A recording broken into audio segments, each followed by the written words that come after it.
I am the person annoying at home that comes after you to say, close the fridge, turn down the lights if you don't need them. So those kind of things are really resonated to me. My name is Sergio Blas Medina. I am product manager for Electrification in Trane Technologies.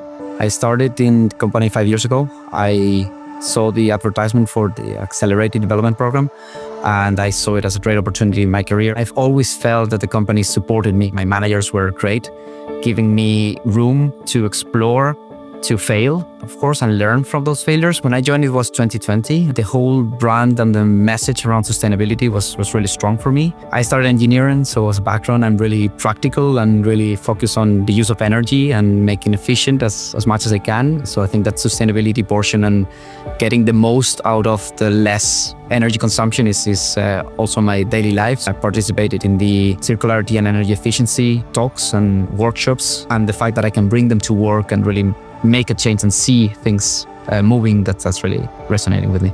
We are launching now new solutions in every single space for the Thermo King portfolio. AxlePower is a great solution to put into your trailer fleet that will allow you to recuperate waste energy. So you're not burning any fuel, you're not using any additional CO2 emissions on the environment. We are innovators. We are bringing cutting-edge technology to the market. I feel empowered to do that. I'm motivated to lead the way. The company is giving me that framework to make that happen. Tomorrow is full of possibilities. They are ours to engineer.